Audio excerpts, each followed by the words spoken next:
2010, two bitter rivals, the Pittsburgh Steelers and the Baltimore Ravens. They came into this Week 13 matchup both 8-3.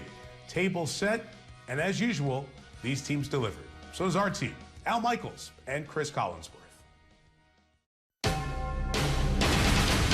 NBC Sports welcomes you to the following presentation of the National Football League. A frigid 34 degrees and windy at M&T Bank Stadium in Baltimore. And about 3.5 hours ago, Ben Roethlisberger arrived at the stadium with a walking boot on his right foot. So there is Roethlisberger. All eyes will be on him, but Pittsburgh won the toss and elected to defer. And with Ben, he'll await his turn because the Baltimore offense is going to get the ball. And there is Roethlisberger with a specially fitted shoe. And kicking off will be Sean Sweezum, who took over 3 weeks ago when they let Jeff Reed go. Reed had been there for a long time. And Sweezum was one of the big heroes last week with 4 field goals of 40 or more yards. David Reed, a rookie, is going to run back the opening kickoff. And John Harbaugh thinks that Reed can be the answer all the way down the stretch here.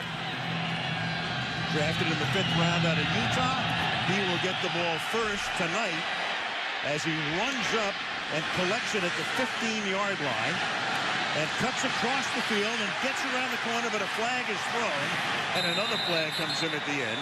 So he brings it back out for the moment to the 36-yard line. Holding, receiving team number 11. 10-yard penalty, first down. So Terry McCauley with the initial call, and let's take a look at the Baltimore starters tonight. Joe Flacco, University of Delaware. Ray Rice, Rutgers University. Anquan Bolden, Florida State University. Derek Mason, Mumford Howard. TJ Hushmanzada, Oregon State. Todd Heath, Arizona State. Michael Orr, North Memphis, Tennessee. Ben Grubbs, Auburn University. Matt Burke, Harvard. Chris Chester, the University of Oklahoma. Marshall Yanda, Iowa. Missing tonight is LaRon McClain, their fullback, such an integral part of the offense. They go 3 wide on first down. Flacco goes right to the air, and the pass is incomplete, and you can see Heat pulling up, reaching for his hamstring as he went down the field over the middle, and he's going to come out after the first play. Here's Todd Heath, and watch him. This guy has been playing some of his best football of his career. Such a big part of this offense, and he went immediately to the sideline. So he goes to the bench. He had a 65-yard reception for a touchdown last week against Tampa Bay here on 2nd and 10. Flacco checking off and rolling and then throwing, and that's incomplete. Intended for Rice. Joe Flacco started his college career at Pittsburgh and then left there and went to Delaware. Last 8 games at home, just 1 interception, and that came last week when Aqib Talib of Tampa Bay wound up with an interception that he collected between his ankles. He has been phenomenal since the 2nd week of the season. 8 interceptions this season for Flacco, 1 of them on opening day, and then 4 more in the 2nd game of the year, so only 3 over the past 9 games. 3rd down and 10 out of the shotgun. And finally the pocket breaks down, and down he goes. Ziggy Hood taking the spot normally occupied by Aaron Smith, who's been hurt for a good part of the season. Ziggy Hood gets the sack, and it's a quick 3 and out. Well, we call this the amoeba defense. Everybody's sort of up and walking around, but watch the protection. It's good. They brought 2 guys out of the secondary, had plenty of time, and just a late sack, a coverage sack by Ziggy Hood. Sam Cook, who's having a very good season, will punt out of his own end zone, and Antonio Brown, a rookie from Central Michigan, will run it back. Brown is standing right now at the 50-yard line, and he collects it in his own 49. And a flag is thrown immediately as Brown gets back to the Baltimore 43. Terry McCauley, who has refereed 2 Super Bowls, will give us the call.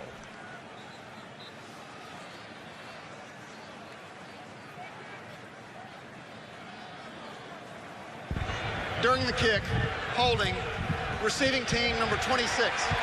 10-yard penalty, first down. That's on Will Allen. So all eyes right now on Roethlisberger and his mobility, and also will he take a lot more snaps out of the shotgun tonight, and how effective can he be, and how mobile can he be, and how durable can he be.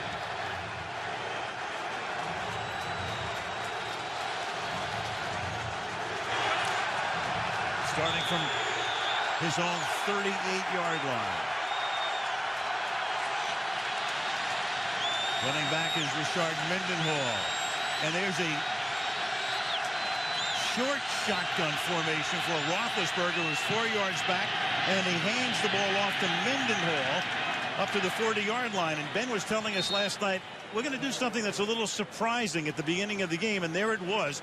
It's like a mini shotgun formation. Yeah, it's what the colleges call the pistol formation, where they have the quarterback about 3 yards off the line of scrimmage and the tailback in behind. They just ran their power O play that they run a million times over, so the offense didn't change, just the formation. Now you have 5 receivers and a more conventional shotgun setup, 2nd down and 8.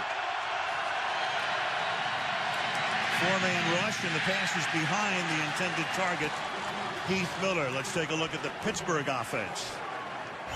Ben Roethlisberger, Miami University. Richard Mendenhall, Illinois. David Johnson, Arkansas State. Hines Ward, Georgia.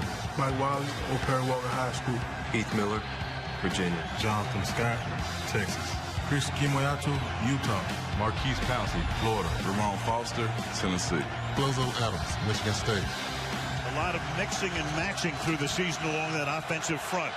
Isaac Redman is the 3rd down back. He flanks Roethlisberger here on 3rd down and 8. Only a 3-man rush. Ben with that pump fake, and then he dumps it off to Redman, and Redman's going to run for a 1st down before he gets taken down out of bounds by Nakamura and Tavares Gooden. And now Redman comes up gimpy. Ben Roethlisberger must have the biggest hand in captivity. I cannot believe he held on to this ball after this pump fake. Look at, I mean, it is cold down there, and it completely shifted the defense from one side of the field to the other. Comes back to Redmond for a big 1st down. You don't need a good ankle if you can pump fake like this.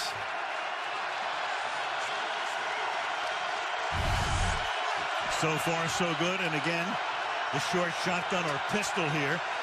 1st down at the 46-yard line. Behind him is Mendenhall.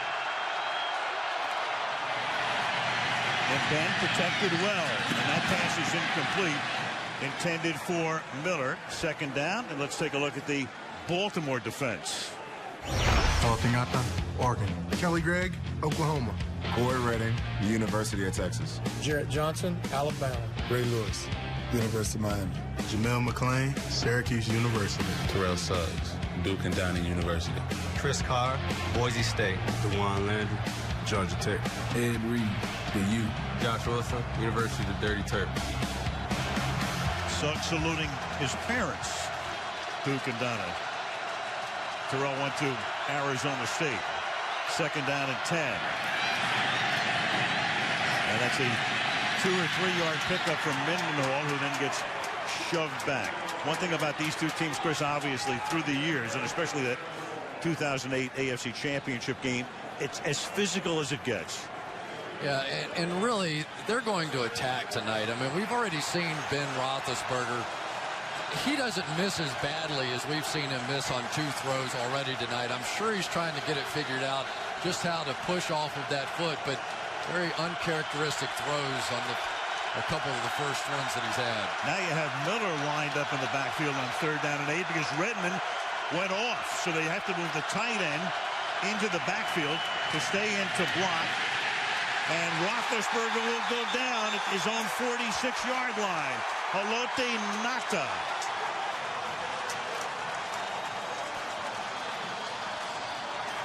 Not against the sack, and there is Ben hunched over. Haloti Ngata, if there's a better defensive lineman in the game, I don't know who he is. Sack number 6 on the season, a career high for him, and he is established early on. Oh, look at the bloody nose for Ben. So at first you think it's the foot, then you realize it's the the bloody nose that he suffered. And that nose is crooked. Yeah. Oh, my gosh. Look at his nose. So Roethlisberger goes to the sideline. The backup quarterback is Byron Leftwich. Daniel Sepulveda comes in to punt. Lardarius Webb is back at his own 5-yard line and is going to let it bounce at the 1 and bound through the end zone. And Baltimore will have it for the second time tonight at the 20 as they work on Ben.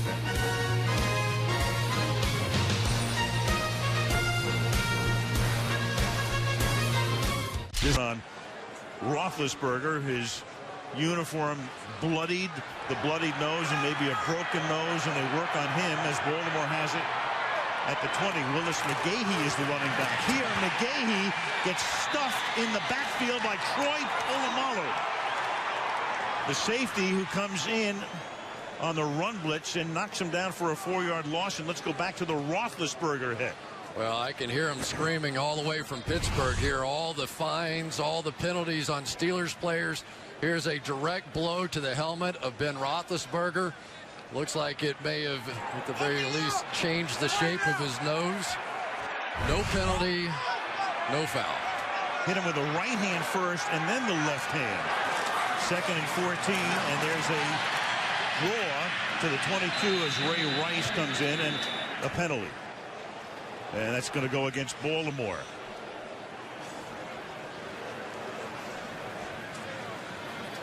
Well, from somebody who's had a few broken noses. Offense number 74. Penalties decline. 3rd down. That's the left tackle, Michael Orr. I can tell you it's no fun, but obviously you can play with it. But I probably broke my nose 2 or 3 times at least. I never had it go sideways like that. That's pretty nasty. So between the nose and the foot, and we'll have to see about Ben and whether he comes back into the game again. Byron Leftwich is the number 2 quarterbacks. It's 3rd down and 9 now from the 21-yard line, and it's floated and then juggled about 5 times and dropped by Ed Dixon, a rookie tight end out of Oregon. So Dixon, who might see more action tonight, especially since he had to come out after that first game, should have had it, juggled it, and then it fell to the turf. What a great call, though. They ended up with Brett Kiesel, the injured defensive end who's just returning from a hamstring, on a tight end down the field, and the young tight end just blew a huge opportunity. Sam Cook to punt. Antonio Brown back at his own 35-yard line. And it's a short snap, but a whistle before the snap. 12 start. Offense number 51. 5-yard penalty. 4th down. Oh, my gosh. Oh, wow. I think that guy knows a little bit about special teams right there, John Harbaugh. Well, it was 4th and 14 here. Right there. Just a little movement before the snap from Brendan Ianbadejo, one of their special team stars, who just blew a huge opportunity. Oh, wow. On 4th and it's 4th and 14 now. It was 4th down and 9. And Cook's kick is a low line drive. It bounces at the 45, picked up at the 43 by Brown. And Brown will set Pittsburgh up with good field position, but the question is, who's going to come in? And for the moment, Ben puts the helmet on. He's ready to go again when we come back. Berger comes back. It was Nada who came in and hit him and created what the Steelers are saying is not a broken nose, simply a bloodied nose. Well, semantics. The ball is at the 45-yard line. And Mendenhall to the 41-yard line. Richard Mendenhall, 3rd year, number 1 pick out of Illinois in 08. And as a rookie in a Pittsburgh-Baltimore game in Pittsburgh early in the season, he was tackled by Ray Lewis and sustained a fractured shoulder and missed the rest of his rookie season, then took over as the starter the following year for Willie Parker. 2nd down and 6. Now the pistol again for Roethlisberger, standing 4 yards back of center. with Mendenhall behind him, and Ben's going to launch one for the end zone, and too far for Mike Wallace. Tough to overthrow Mike, but of course Mike was running out of room.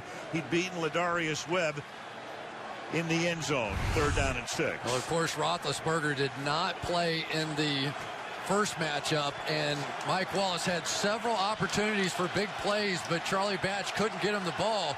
That time Roethlisberger overthrew him, which is a very rare occurrence for one of the fastest players in all the NFL. 3rd and 6.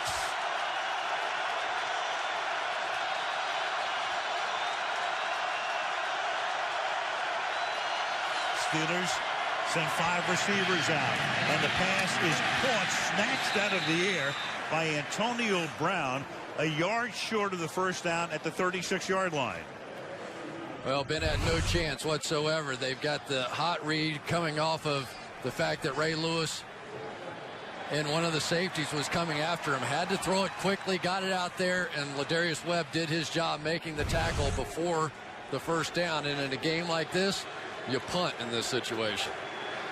Or at least you line up the punt, as did Baltimore. And Sepulveda with a kick that will be fair caught at the 8-yard line by Ed Reed. Ravens take over at that spot in a scoreless first quarter. On NBCSN.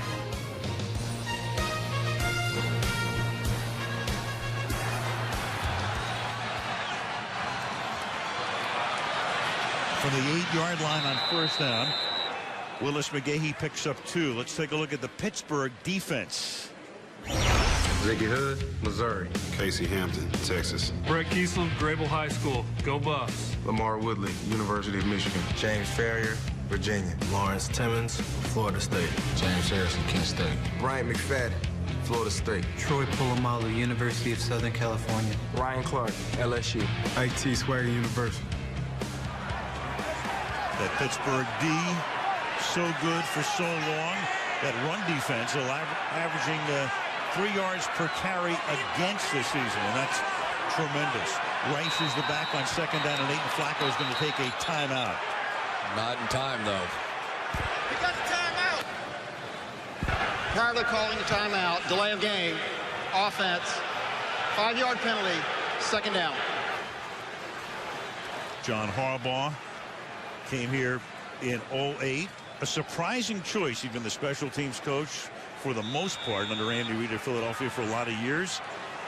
And what a job he has done. And of course, his brother Jim is the head coach at Stanford. And he'll be a guy whose name will be tossed about at the end of the season as a prospective NFL head coaching candidate next year. I think ranked number 4 in the country right now at Stanford. That's pretty impressive. 2nd and 13 from the 5-yard line, and trying to give him a little bit more breathing room is Rice. 3rd down. What's the story with Todd Heap hurt on the first play of the game? Andrea, what do you know? Well, Al, he hurt his right hamstring. He went to the locker room. They tried to tape it up, but he is ruled out. And it's unfortunate because he's having one of his best seasons because he had remained healthy. All right, Andrea, that means with Heap out, the other 2 tight ends are both rookies. Ed Dixon out of Oregon, 3rd-round pick. Dennis Pitta out of BYU, a 4th-round pick. And you also mentioned that fullback LaRon McClain out, so a lot of the power of this football team no longer there. You wonder if they might flirt a little bit with the spread offense now. 3rd down and 12. And again, you've got a whistle before the snap here, and a false start. False start, offense number 74. Half the distance to the goal. 3rd down. That's Michael Orr, who was limited in practice this week, sprained his knee in the Tampa Bay game last week and had to come out in the second half. And when you watch Michael Orr on tape, he has one of the fastest get-offs of the ball. And apparently the officials here thought it was a little too quick, and James Harrison did as well, as he gives the officials probably his only applause for the officials this entire year. 3rd down and 15. This game to this point played in the Baltimore end. And there goes Polamalu, who tries to get through and couldn't, and the pass is lofted to Anquan Bolden. And the former Arizona Cardinal takes it all the way to the 35-yard line. Live by the sword, die by the sword. Send your safety in. He can't get there, and that opens up the middle. Well, Anquan Bolden coming across in motion. And the Steelers tried to bring a little pressure, which meant that Ryan Clark, who is not very fast, ends up with the newest acquisition, Anquan Bolden. And those are the big plays that decide these kinds of games. 61 yards from the shadow of their own end zone, and now Willis McGahee. It was 61 on a 3rd down and 15 from the 3. Watch Ray Rice right there in the middle of your screen pick up Troy Polamalu, which gave Joe Flacco just enough time to get that one off. Not many people, not many backs can make that block as well as Ray Rice can. He has been huge. He has been a Steeler beater over the years. 2nd down and 6. Roethlisberger with the bloody nose and the bloody uniform. Play fake. Flacco excels at that. Throws, screen, set up, caught.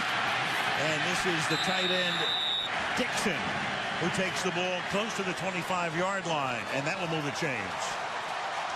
Well, one of the things that Pittsburgh knows is that these backs are going to have to chip along with the tight end. So Baltimore's answer to that is we'll just run some screens off of it. That time it was Dixon just in there blocking, and all of a sudden Flacco with 3 blockers in front flips it out there. But those are the, you go big shot down the field, you go screen, but you have to keep the protection going against the Steelers.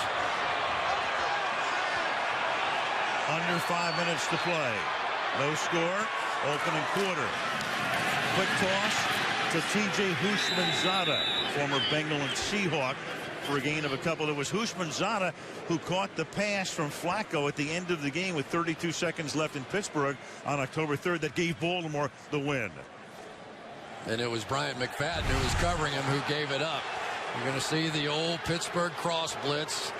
Sometimes when you're watching these two teams play, I know it's easy to follow the football, but if you can watch what they're doing on the defensive side a little bit as well, it is about as interesting as the NFL gets watching the Steelers and Ravens on the defensive side. Pittsburgh's defensive coordinator, the Hall of Famer, Dick LeBeau. Pressure on Flacco, but he gets it away, and then it's tipped and it's incomplete. Off the hand of Rice, and another penalty, and this one will go against Baltimore for a hold. Dixon may have gotten Woodley. Yeah. Holding, offense number 83. 10-yard penalty, 2nd down. Indeed. Well, they asked Ed Dixon to come in motion and block Lamar Woodley coming off the outside. You're a rookie. This is not a great assignment, but you've got a screen pass. You can't hold on a screen pass. You know, I mean, the whole point is let the rush come in there a little bit, and now you're backed up. And remember, this is a tough, windy night. Don't think you're going to see a bunch of 50-yard field goals in this one. Temperature near the freezing mark. Ball to the 33-yard line. It'll be 2nd down and 18.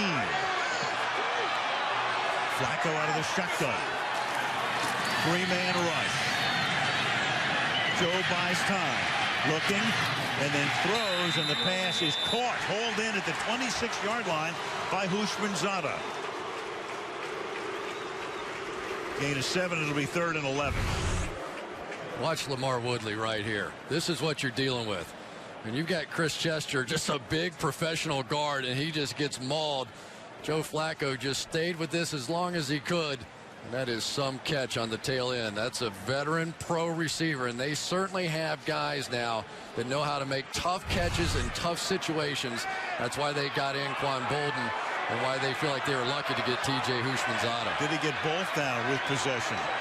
No challenge from Tomlin. 3rd and 10 from the 25. Flacco slings it to the outside, and it is caught there by Ed Dixon, close to the 1st down marker. Dixon working against Timmons that time.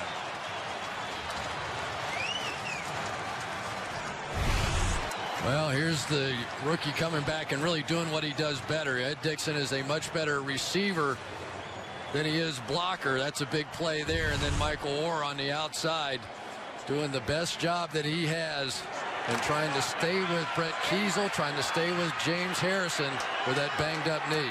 Picked up enough for a 1st down, so they've converted 2 3rd and longs. The ball is at the 14-yard line. And And this is McGahee to the 15-yard line. This drive started back at the 8-yard line, and then they, because of a penalty, were pushed back to the 3, and there was that big pass to Bolden to set him up, and now they're trying to drive it in. Well, I tell you, Casey Hampton right here. Poor Chris Chester's having his hands full tonight. Casey Hampton just walking him backwards as well. That was about as good a half-yard run as I've seen in a while. Willis McGahee had to dodge 3 guys to get a half-yard. 10th play of the drive. It is 2nd down and 10. And that hard play fake that Flacco excels at a lot of time. And then Flacco throws, and wide open for the touchdown is Anquan Bolden. Touchdown, Baltimore.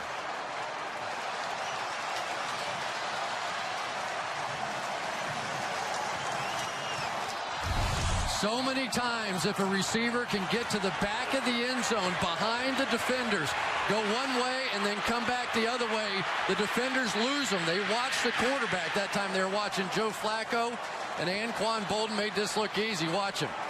There we go as they turn around and watch the quarterback. I'm going the other way. Thank you very much. Easy touchdown for a veteran player. 7th touchdown reception this season for Bolden, who came over from the Cardinals, and now you have a fight breaking out before the snap.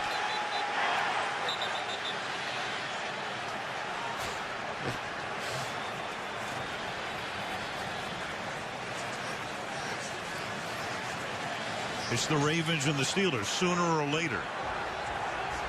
So it starts on an extra point. McCauley's crew has been very busy in this first quarter tonight. False start. Offense number 65. 5-yard penalty. Try from the 7-yard line. Chris Chester, that's more action than I've ever seen on a false start. And an extra point. Right. There we go, right. Uh-oh. You can take James Harrison. James Harrison's had just about enough of everything here lately. But look what he did. He backed right out of it. He's seen enough of those envelopes from the league. $125,000 worth. Now the extra point from 5 yards back by Cundiff is good. Billy Cundiff tacks on point number 7. It's Baltimore 7 and Pittsburgh nothing, with a little less than 2 minutes remaining in the opening quarter. Monday Night Raw, live Mondays at 8 on USA. As of the moment, 106 yards for Baltimore to 19 for Pittsburgh. That 92-yard drive with the 2 key plays, the 3rd down conversions, 1 to Bolden, and then Bolden winds up with the ensuing touchdown. Cundiff, with a lot of touchbacks this season, has another one. More than half his kickoffs have resulted in touchbacks. Roethlisberger takes over at his own 20. These defenses since 2000, points per game ranked 1 and 2nd allowed. Yards per game allowed 1 and 2. Takeaways, the Ravens are number 1. Sacks, Pittsburgh number 1. So through the decade, these 2 teams excelling on that side of the ball. And you just watched Baltimore go 92 yards against that Pittsburgh defense, and that's the longest drive given up by the Steelers this season. Yeah, and Dick LeBeau over talking to Bryant McFadden. It was McFadden who dropped the coverage that cost the Steelers the touchdown. 1st down and 10. Roethlisberger taking the conventional snap here. He's lined up in regular shotgun and in the half shotgun or pistol tonight. And he hands the ball off to Mendenhall. And Mendenhall will pick up 7 yards out to the 27-yard line. Well, Ben Roethlisberger under center obviously has to put a lot more pressure on that foot. But he really is starting to move around a little bit better than what he did early on. You can only imagine what it's like to go out there with a bad foot. But the best thing that could happen to Ben Roethlisberger, a couple more 7-yard runs out of Rashard Mendenhall. Bad foot, bloodied nose. 2nd and a deuce. Mendenhall tackled to the line of scrimmage. You know, Chris, with Ben, a lot of people say, oh, he's a drama queen and all of the rest. But you know what? He is one tough dude. Well, he doesn't look like a homecoming queen tonight. He's got blood everywhere. And I tell you, this Haloti Ngata is the guy that is probably their biggest nightmare on the, here we go, right outside here. And the Baltimore Ravens are putting him over on the Steelers' offensive right-hand side because they know that's the way they like to run. Now Moeldy Moore, the third down back, is in. 3rd down and 2. That's Sanders coming in motion. You've got 3 receivers on the left side. Roethlisberger looking that way and dumps it off for Moore as Ben hits the ground, and Moore tries to fight his way to the first down line and is either right on it or just short of it. The line judge coming in to mark it.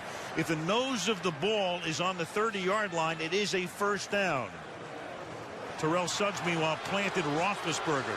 Wallace signals to the bench it'll be a first down. Nose of the ball touches the stripe. It is a first down, and it is. Terrell Suggs is overwhelming Jonathan Scott at the left tackle position. Into the first quarter, Baltimore 7, Pittsburgh nothing. And Sunday Night Football continues after these messages. Football Week in America on NBCSN. First quarter ended with a first down, so signaled.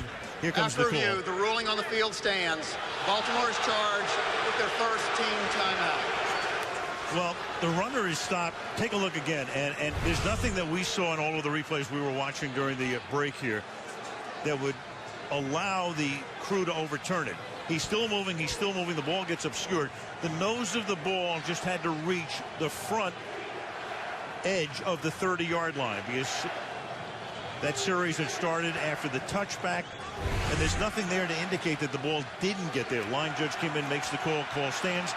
First down to the 30. It's a heck of a play by Heath Miller, too. If he doesn't push more forward, he doesn't make it.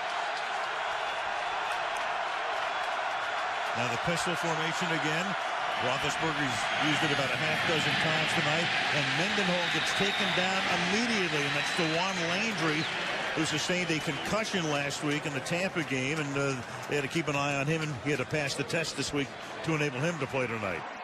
Well, you can tell the Pittsburgh Steelers and offensive coordinator Bruce Arians, they're just trying to get a few plays to get the ball out of Ben Roethlisberger's hands, because right now this offensive line of the Steelers has been no match across the board for the Ravens defensive line.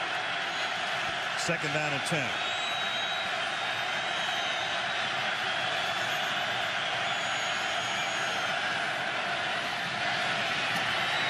And Ben will go down. Tried to get it away at the last instant, couldn't. And that is Suggs coming in for the sack. Good patience by Terrell Suggs on that one. He's going to loop back inside here, but he just sort of danced in front of Jonathan Scott, biding his time, and then came up with a huge sack. Right now, Terrell Suggs, who has more sacks of Roethlisberger than anybody, is making his presence known. And down the field, the reason that Ben had to hold it was that.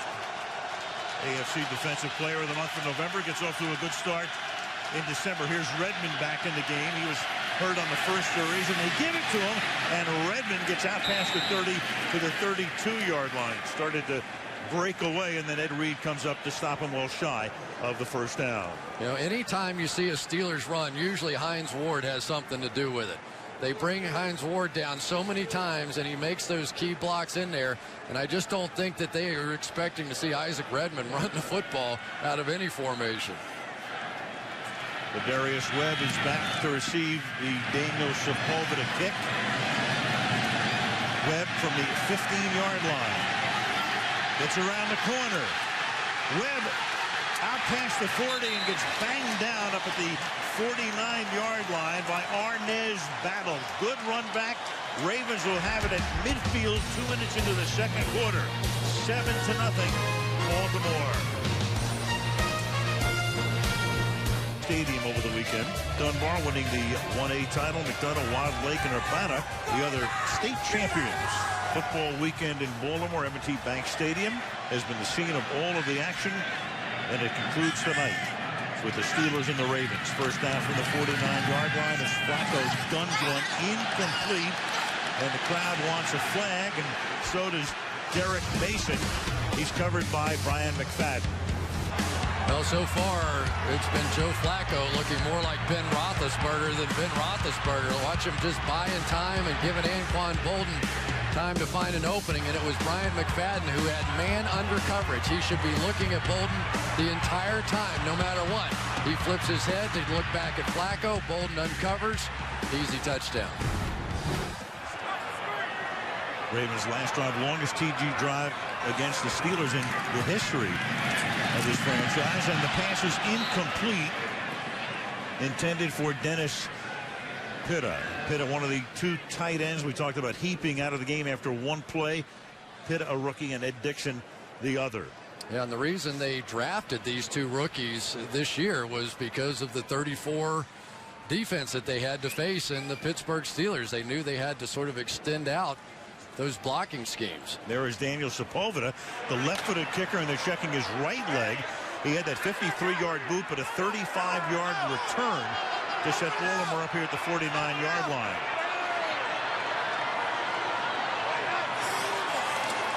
Third and 10, and here they come. But Flacco stays in there, and the pass is caught, but about 3 yards short of the first down. Derek Mason, who caught 8 balls last week and was targeted 13 times, is stopped. It'll be 4th down and 3. Nice job by Ray Rice, who's going to pick up Timmons off the edge here. I'll tell you, when you play Pittsburgh, the most important part of a running back's job is figuring out who's blitzing first and then getting them blocked second. And there's Mason, so they're already minus heat for the rest of the game. And there is Derek Mason, who's done such yeoman work. 14 years in the league. Started his career with the Tennessee Titans, played in the Super Bowl with them against St. Louis after the '99 season, and he's been a stalwart here in Baltimore. And I tell you, Mike Tomlin, when he was talking about the receivers of the Baltimore Ravens, he wasn't concerned about anybody as much as he was Derek Mason. And McFadden gets him, and then over the top goes Harrison. And so now Mason comes limping back to the sideline. Then it will be 4th down and 3. Sam Cook to do the punting. Third punt is bouncing at the 5-yard line, and then it bounces into the end zone. Much Marcus Smith, who had a chance to down it but couldn't.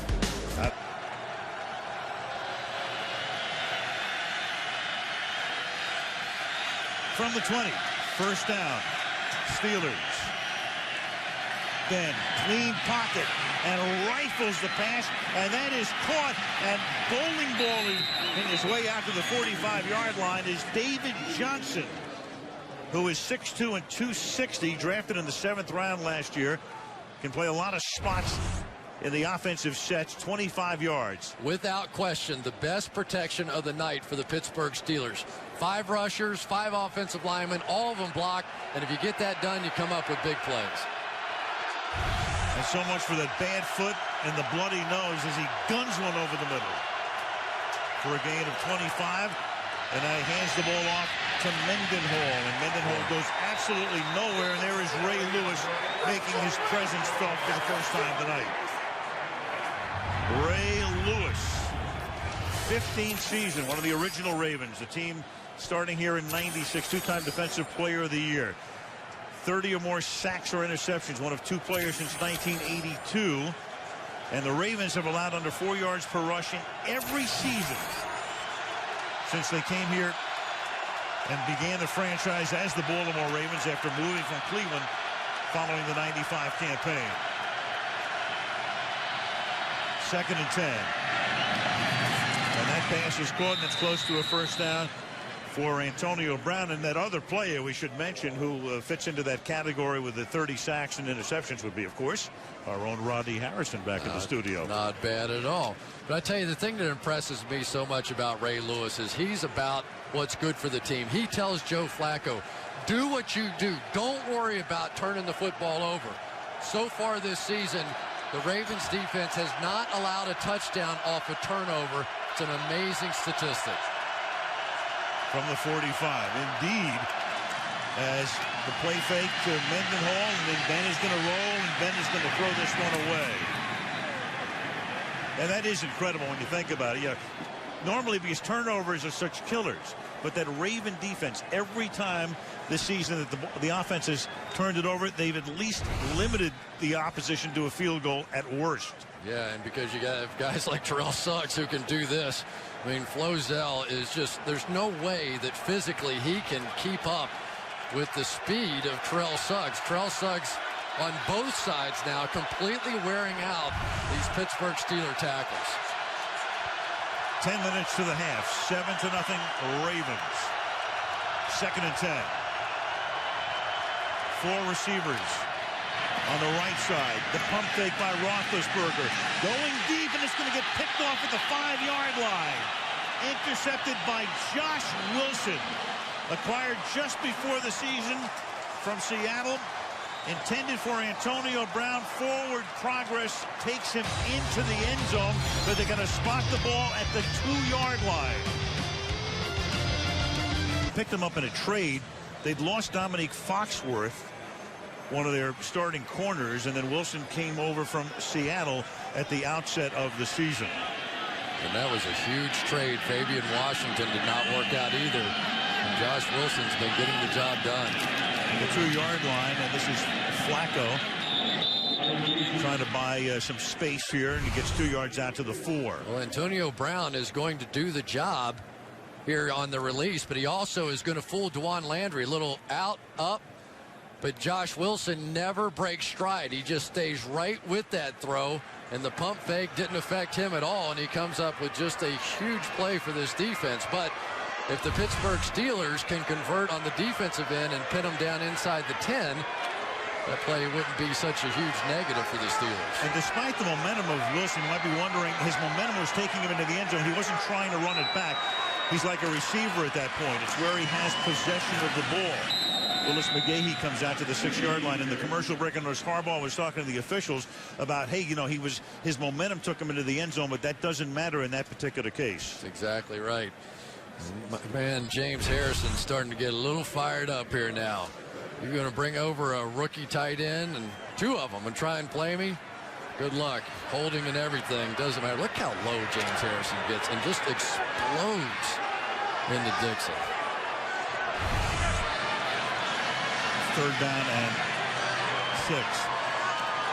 Dante Stallworth is in the game for the Ravens. And there's a deep pass for Stallworth. And Stallworth across the 50. Inside the 40 and finally taken down at the 27-yard line. Stallworth suspended all of last year, broken foot earlier this season, comes into the game and immediately with a huge play, 67 yards. Brian McFadden's having a bad game tonight. Watch him right out here. He's going to try and make a play on the slot receiver. He comes off his guy and leaves the fastest guy on the Ravens team completely alone. Great read by Joe Flacco. Bryant McFadden gave up the game-winning touchdown the first time these two teams met, and so far tonight he's been terrible. 2nd charge timeout, Baltimore, 32nd timeout. And one reason you see Stallworth in the game is because Mason had gotten hurt. So Stallworth involved in that accident in Florida where a man was killed. And he was suspended all of last season. Ravens upgrading their receiver core this year. Went out and they got Bolden, signed Stallworth. And of course they drafted the 2 rookie tight ends, and they picked up Houshmandzadeh as well. And there is Dan Rooney, the U.S. ambassador to Ireland. So Dan has come over from time to time during the past 2 seasons, and of course when they meet the Ravens, he wants to be here. But so far it's been tough. 7-0 Baltimore on top, and Art Rooney II, Pittsburgh Brain Trust looking on right now. But the Ravens with 184 total yards to 67 for Pittsburgh and driving again. Houshmandzadeh gets tackled by McFadden after a minimal gain. Well, they're definitely going after Brian McFadden, who came into this game with a bad hamstring, so it's understandable. But those are big tackles on the outside. The Steelers brought both inside linebackers, so if McFadden doesn't make that tackle, there's going to be plenty of space to work out there. He did make a nice play there. So far, comparison. 179 yards. Flacco with big plays to Bolden and Stallworth, and a touchdown pass to Bolden. 2nd and 9. And a whistle before the snap. False start. Offense number 74. 5-yard penalty. 2nd down. Michael Orr, that's already 7 penalties. Michael Orr last week sprained his knee, tweeted during the game, and that cost him $5,000. I tell you, when I was watching the tape, I was really trying to slow it down to see if Michael Orr was jumping off sides during the course of the week. But Michael Orr with that bad knee, you can tell he's trying to cheat it a little bit, and these officials are calling it really tightly, but I think accurately. Well, Ocho Cinco got fined $25,000 or only $5 grand. Once up on WikiLeaks, it's $10 grand. But he made a movie. 2nd and 14. Wow. And Rice can't get out of the backfield because James Harrison is there. Mike Tomlin last night talking about Harrison and saying, you know what, because he's been the man in the crosshairs with all of the fines this year, it'll probably cost him Defensive Player of the Year. Dante Stallworth, the wide receiver, had the job of trying to crack him along with Anquan Bolden. Instead, James Harrison cracked both of them and Ray Rice. Anyway, that was Tomlin's opinion of the season Harrison is having. He says all of the stuff is getting overlooked. Well, the player of the month, I could make a pretty strong case that it should have been Harrison. 3rd and 15, and here come the Steelers. Ike Taylor on the corner blitz, getting in there. Well, the problem is if you back up as a quarterback, you're going to get pressure off the edge, and if you back up, you're going to get it. Ray Rice here is really doing a good job. He's going to push, who's that, Lawrence Timmons, I'm sorry, around the pocket. But when Flacco decided to back up to try and escape, basically he made it easy on Timmons. Sam Cook punting. And you got Antoine Randall L right now back at his own 10-yard line. High floater toward the sideline. Randall L with the catch at the 15-yard line. 5.5 to go in the half. 7-0 Baltimore. Now with the ball driving later in the 2nd quarter. Steelers with 2 minutes to go in the half will line up to go for it at the 44-yard line. 4th down and 2. It was Marquise Pouncey, the rookie center, who actually recovered that last fumble. There's Sepulveda, and they taped him up, we're told, from his groin down to his calf. So the chances of him playing the rest of the night are minimal. And they go for it on 4th and 2, and the pass is caught, and they're going to pick up the 1st down as the catch is made by David Johnson, his 2nd reception. That moves the chains. 1st down at the 39-yard line. Boy, a lot of action being created by the backside receivers. Allowed David Johnson to come across the formation there. Probably won't be officially called a pick, but that's exactly what it was. His backside receivers picked off everybody in coverage. Big 1st down. Steelers with 2 timeouts.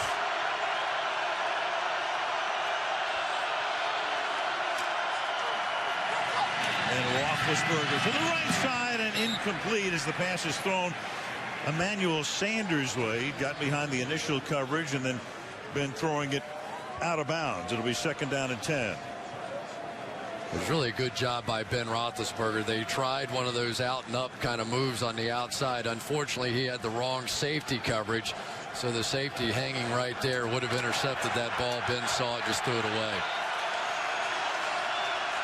Ward and Wallace go left. Moore is in the backfield. Sanders, the rookie, to the right side. 2nd and 10.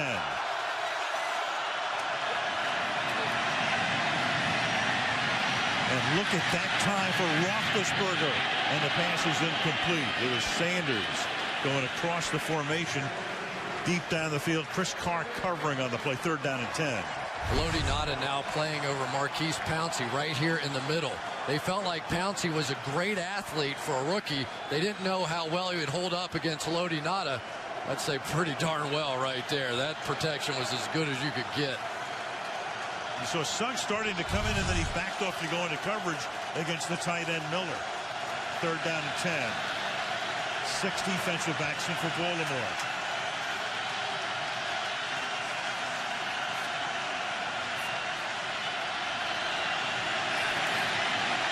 Again, a lot of time for Ben, and then the pass is dropped. So Ward targeted for the first time tonight. Can't collect it. 4th down. Boy, I tell you, what a job they did in protection, and Hines Ward blew it. How many times have you ever seen that? There goes Hines right here. This protection is awesome. They brought all the heat off the left side. Isaac Redmond makes a great block. Good adjustment.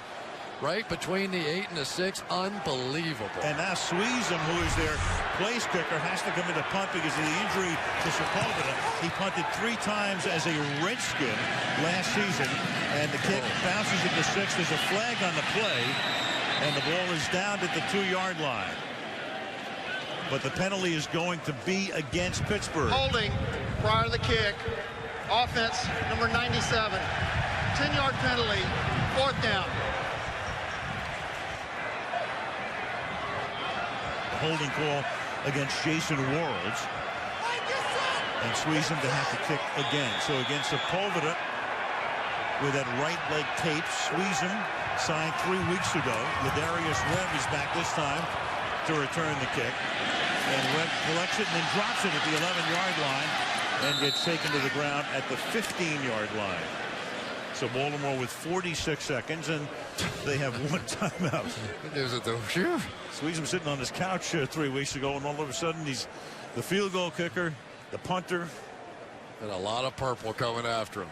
You know, Sepulveda, this is not the first issue he's had with his non-kicking leg. It happened to him in college. He's had 2 different issues with that knee, and so now they are in a bit of a spot in a game that has a lot of punting as part of it. Been a really good first half, though. I hope people can appreciate how good this defense has been really on both sides of the ball. That helmet all scarred up. From the 15-yard line on 1st down, and they'll be content to go into the locker room with a 7-point advantage, was Willis McGahee picks up a hard yard. And the really good news for the Pittsburgh Steelers is that Brett Kiesel has survived the half. I talked to him a little bit before the game, and he just didn't know. He said, I don't know what's going to happen out here. The last time I tried to push it, I pulled my hamstring again a little bit, but he has survived, and I think he's been in on every snap, and they really feel like he could be a difference maker for them. Missing Kiesel, of course. Aaron Smith's been out since early in the year, and put him on IR. Hope to have him back before the end of the season. And that will take us to halftime with a Flacco kneel down. End of the first half in Baltimore, where the Ravens lead the Steelers. 7 Ravens, 2 AFC North rivals. Their typical physical grudge match, a defensive battle in that first half, except for 1 offensive play by the Ravens. Wide open for the touchdown is Anquan Boldin.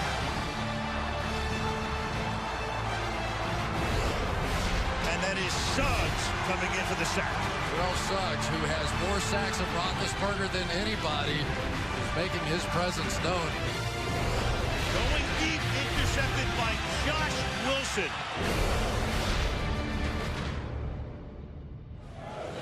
Al Michaels, Chris Collinsworth, Andrea Kramer, M&T Bank Stadium, downtown Baltimore, on this 34-degree Sunday night. And the Pittsburgh Steelers, who won the toss and deferred, will get the second half kickoff as Billy Cundiff will send it down to the rookie Antonio Brown. Now, doesn't it feel like the Steelers could run the ball a little more than what they are? I mean, they're having trouble in their pass blocking, but they have had success running the ball tonight as opposed to the Ravens, who have had no success running the ball. Mendenhall, you're right, has carried 8 times for 27, and Redmond 2 for 12, and Cundiff with another touchback. He's on his way to setting a record for touchbacks. Meanwhile, let's go down to the sideline and check in with Andrea Kramer. Andrea. Well, Al, Mike Tomlin acknowledged his offense isn't playing well. He said no major adjustments. The main thing they have to do is catch balls on 3rd down. Now, when the team just came out for the second half, Tomlin walked over to the offensive line. He was exhorting them to do better.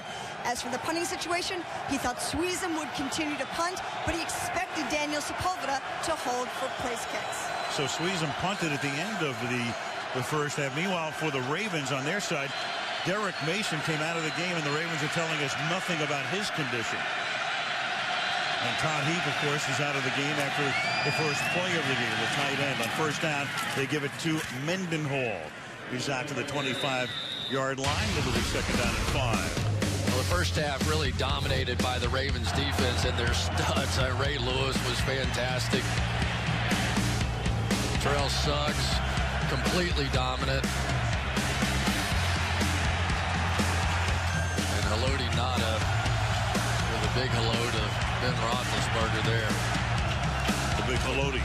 Yeah. Oh, come on. I didn't say that, did I? The one person we haven't heard that much from so far, though, is Ed Reed. And if Ben wants to start taking some shots and gets impatient, we probably will. After 50 career interceptions, they swing it out.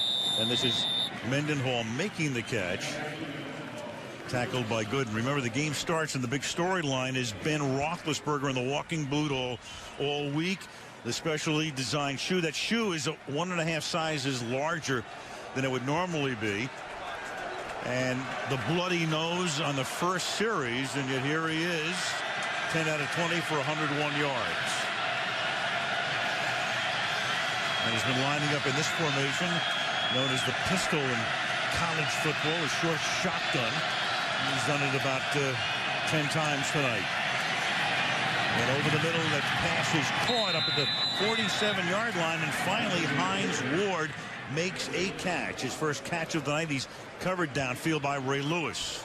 Well, there's Hines Ward making a catch, and one of the reasons why they've been sacrificing Heath Miller right over here to help against Terrell Suggs. Well, Suggs says, fine, you're going to help on me. I'm just going to make sure you don't get down in the route, so eliminate him. But this time, the catch was made. From the 47 on 1st down. Quick flip. Wallace gets by Landry. And Wallace to the 29-yard line. So the speedy one makes the catch and then is able to take off and goes downfield for 23 yards. What a great read that time by Roethlisberger. Look what happens here. They're going to come up like this. So there's nothing going on. Landry, I think, was trying to play games and make it look like a blitz. But here's Mike Wallace, one of the great big play receivers in the game today. Whew, he is quick. From the 30-yard line, back to the ground to Mendenhall. And the defense stopping him at the line of scrimmage. Jameel McLean in on the tackle. Well, they just can't handle Terrell Suggs. I mean, they've got everything else going. Watch it here on the outside. Jonathan Scott's a pretty quick player. But basically, Suggs just takes Jonathan Scott and throws him right into the running back. Marquise Pouncey, the center's going to come off, and he had Ray Lewis, so they had a decent-looking play going. They just couldn't block Suggs. 2nd and 10.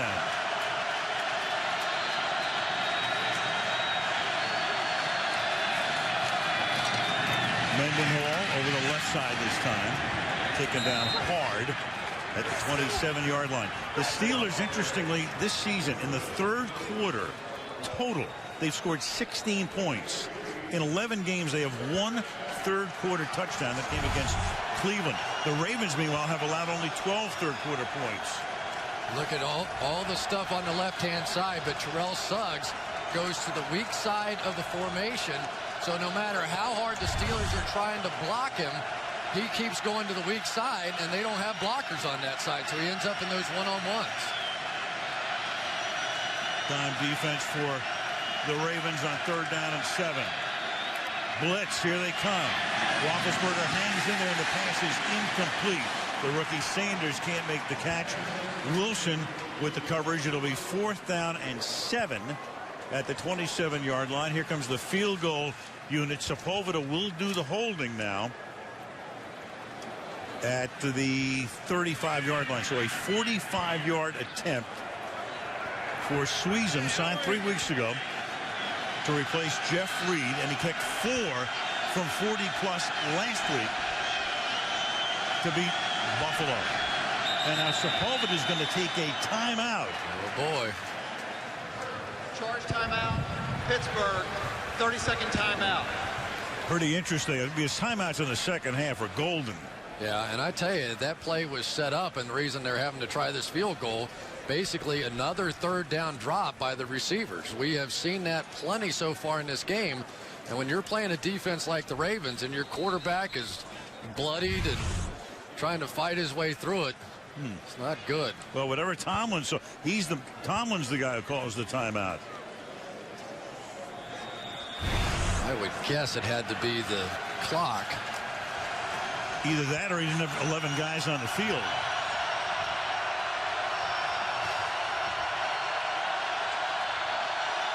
.45-yard attempt. And Sweezum is good. Really good. Yeah, his Pittsburgh career is off to a big start. Steelers on the board, 7-3. Ravens. In America on NBCSN. James Harrison has been in the crosshairs, of course, with the implementation of the rules and the fines. And Harrison, $125,000. James Farrier came out in support of him. A lot of you read about the remarks made by Heinz Ward. And when you make the cover of Sports Illustrated, that's the $75,000 fine, and he was fined $5,000 for that hit on Vince Young. And here's the one in Cleveland that wound up on the cover of SI. And then that one against Drew Brees in the Sunday Nighter in New Orleans. Last week, Ryan Fitzpatrick goes down, and there's your $1.25. Went fast, didn't it? Yes. Those guys are not happy about it. Kickoff fielded at the 10-yard line by David Reed. And Reed gets it back out to the 34-yard line. And Al, I think part of the frustration on the part of the Steelers is, what is a foul these days? Watch these two hits. This one first on Jason Campbell. Looks a lot like that one on Ryan Fitzpatrick. The one on Jason Campbell, that should not have been a foul. James Harrison tried to slide his helmet past Jason Campbell. This one's textbook. Any part of the helmet that hits any part of a defenseless player is a foul in this league, and they are going to find it. Here's Flacco on 1st down, and the pass is incomplete. And the crowd wants a flag. McFadden covering Bolden on the play. No penalty. Going right back again, right where they left off, to Brian McFadden, and this is a good read, one-on-one. This time Anquan Bolden really just kind of took off, really didn't set up Brian McFadden very well on that one. I thought it was clean. You know, there's a lot of confusion and some mystery as to exactly what will get you fined these days. 2nd and 10. Some are obvious, some not so obvious. Here's Rice, and he's going to cut it back, and Rice gets taken down by Polamalu, but not until he picks up a 1st down. You know, Chris, in a way, I'm not simplifying this, but if you lead with your helmet, there's a good chance you're going to get fined. A defenseless player, defenseless receiver, defenseless quarterback. If that helmet strikes the defenseless player, it's a foul. It doesn't matter if he hits him in the thigh. If he's a defenseless player, it's a foul. 1st and 10, the ball's at the 45. An Art play fake, avoids a sack, gets it away as he gets hit as he throws, and that was James Harrison coming in and making contact as Flacco got it off. 2nd down and 10. I'll tell you what, they are asking a lot of Ed Dixon, a rookie tight end, trying to block James Harrison on the outside. You don't want to make your living doing this. I thought he might have even held him there. Got just enough of a push. I wouldn't push my luck too much with that blocking combination. Derek Mason is now back in the game. He was shaken up in the 1st half.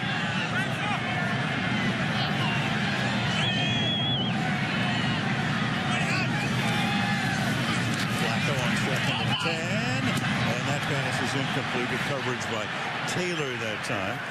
Working on Ed Dixon, 3rd down and 10. To me, that's a really strange throw. I mean, ordinarily, if you get Dixon or a tight end out there and they flank Ryan Clark or a safety, you go, okay, yeah, I'm going to take my shot here.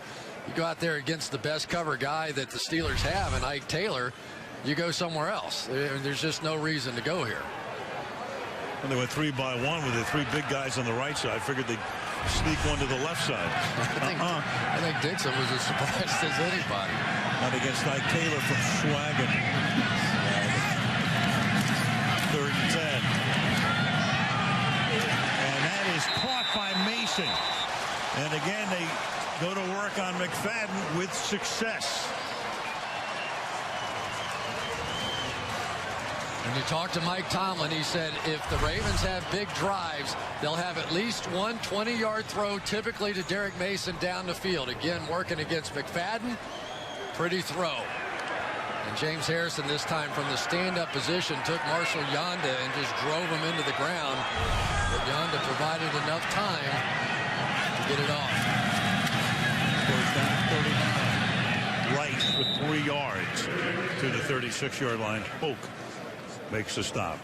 Well, you can see that the Ravens, and I think justifiably so now, are going to try and establish a run that they could not establish in the first half. And you say, wow, you're playing against the Pittsburgh Steelers. It's the best run defense in all the NFL. Well, the reason you do it is so that you can go to the play action that Joe Flacco has been using so effectively this year. 2nd and 7. Short drop, quick throw. Usman-Zada should have a first down. Tackled to the 28-yard line. Ray Rice is doing a fantastic job with this. Look at the defense. Not a single guy with his hand on the ground. And so now Ray Rice has to try and figure out who the free rusher is. There he is. Lawrence Timmons. Pick him up. Beautiful. Get to the line in a hurry to the Ravens. And Rice takes the ball to the 25-yard line. Rice tonight as a runner, 6 attempts, 23 yards. And remember, Ray Rice was available in the first Pittsburgh game, but he was a non-factor. But he's also the last guy that's rushed for over 100 yards against the Steelers in the last 45 games. 214 for Baltimore, 167 total yardage for Pittsburgh. 2nd down and 7. Flacco breaking away. He's going to run. First down inside the 15, flag down. Taken down to the 10-yard line. Flag on the near side of the field, away from the play. Illegal contact. Defense number 24. 5-yard penalty will be added to the end of the run.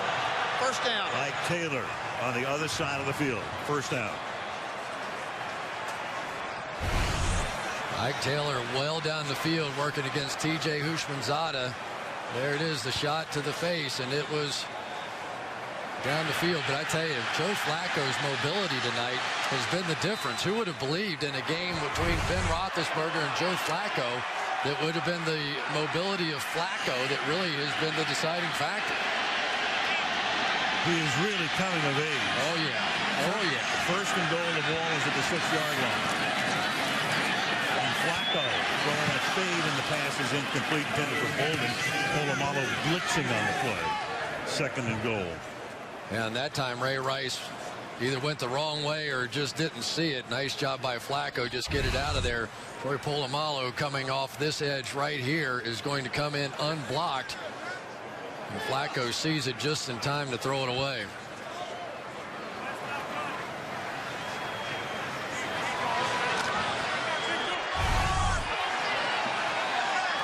Second and goal. Ravens spread it out. And Flacco throws a fade to the other corner of the end zone and incomplete. Intended for the rookie Ed Dixon, covered by the safety Ryan Clark. 3rd and goal. Yeah, but this is the one you do take the shots. You've got the safety Ryan Clark out there. The problem is that, like a lot of young receivers, Dixon doesn't squeeze it inside enough, so really Flacco has very little ground on the outside of the end zone to try and get that one in there.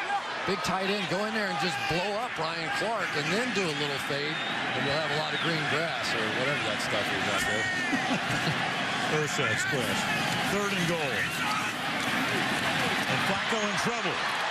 Avoiding the sack and dumps it off, and it's incomplete. So he's able to avoid a vice. Woodley and Brett Kiesel seem to have him corralled, and that's going to set up a short field goal attempt. Lamar Woodley coming right around the edge here. Again, a tight end and a back trying to block one of the premier pass rushers in the game. But we have seen so far what the Ravens' plan has been is they are trying to take away James Harrison, and they're taking some chances with Lamar Woodley. Billy Cundiff signed a year ago, and he won the game in overtime here between these two teams. 24-yard attempt. Cook to hold. And the lead goes back to 7. With 7:13 remaining in the third quarter, Baltimore 10, Pittsburgh 3.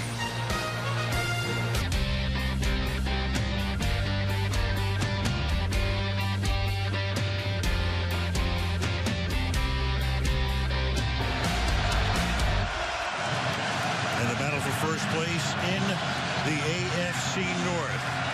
Winner going to a mark of 9-3. And look at Cundiff. I'll tell you what, if everybody in the league was Billy Cundiff, they'd move the kickoff back to the 20-yard line. He's been tremendous. Pittsburgh from the 20-yard line now. Roethlisberger hits the tight end Miller. That's a gain of 9 yards taken down by Carr, setting up a 2nd down and 1.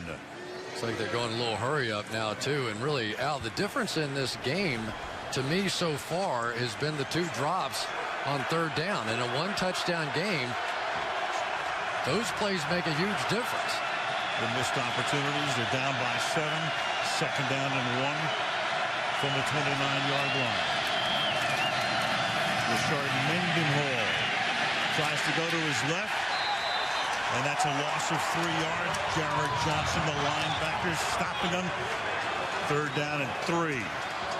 I tell you, I talked to Greg Madison, and he said, I think if you took a vote of our players, they may well tell you that Jared Johnson is the MVP of this defense. Look how disciplined he is. Rashard Mendenhall is one of the fastest backs in the league. He just holds his ground, completely under control, made a huge stop earlier. He's playing a big game. 8th year in the league. One of the reasons he doesn't get that notice, you're a linebacker on the same team with Lewis and Suggs. Moelde Moore is the back on 3rd and 3. And Van Johnson loses the ball. It's loose, and picking it up and saving it at the 11-yard line is Chris Timoyaku, and he brings it back out to the 20-yard line. And he takes a shot. It was Suggs who came in and creates a sack. And Roethlisberger. Holding. Defense number 43. Whoa. 5-yard penalty. Automatic 1st down. Haruki Nakamura.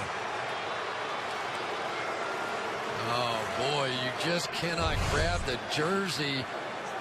Watch and see if he doesn't grab. There you go. And the thing that I think young defenders sometimes forget is there's official watching every eligible receiver. And I wish somebody were watching Terrell Suggs, because he is killing the Pittsburgh Steelers. Timoyaku looked like a big old fullback, but he took a shot like one, too. And Nakamura, 5'10", 195, doing everything he could to stop the 6'5", 256-pound Miller. 1st and 10 at the 33-yard line. 3-man rush. Dump off to Mendenhall. And Mendenhall breaking tackles and gets 9. Broke away from Jared Johnson. Stopped just short of the 43-yard line. Well, Ben standing in the pocket tall. Ordinarily on a play like this, you might see him take off, but he just dumps it off to Mendenhall. I tell you, Mendenhall is coming off of one of the best games I've seen him have against Buffalo. A career high, a lifetime high carries, 36 in that game. You wondered how he bounced back, but he's been good here tonight. 2nd and 1. Mendenhall. And fights his way for a 1st down at the 46-yard line. Landry comes up to make the tackle with 4:40 left in the quarter. Well, Ben Roethlisberger's footwork is starting to look better. I don't know if it's loosening up a little bit or what, but that kind of looked like a normal drop back to me.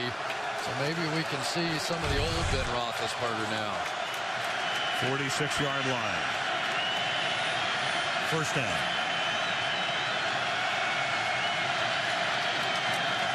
Again, rushing only 3. And that pass is caught across the 50-yard line by the rookie Sanders. He's tackled by Josh Wilson.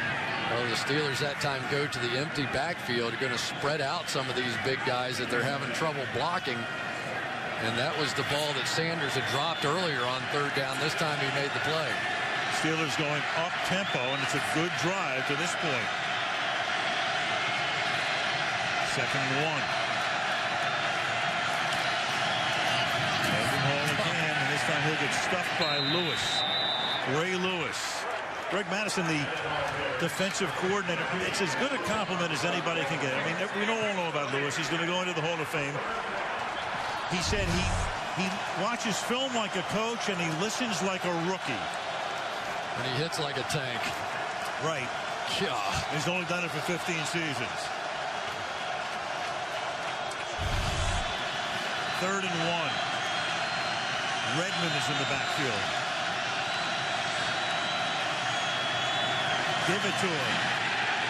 Stopped in his tracks. 4th down. DeJuan Landry came barreling through. Cannot block Terrell Suggs. And now they're going to go quick on 4th down. Roethlisberger's going to line them up before any switches can be made defensively. And Ben's going to say, I got them to jump offside. Corey Redding came across the line. Terry McCollum to give us the call. Unbelievable.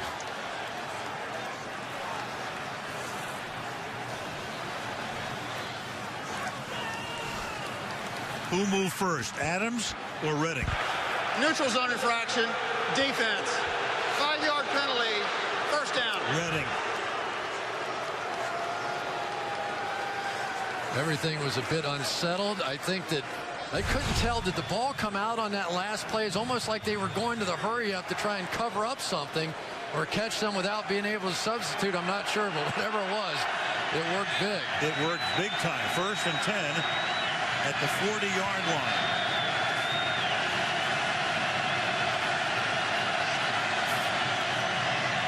And now Ben with a deep drop. Buying time, extending the play as he has been doing for years, and that pass is incomplete, and Miller really takes a shot. And that's helmet to helmet. You could hear it up here, I think. Right. I mean, everybody knows that sound.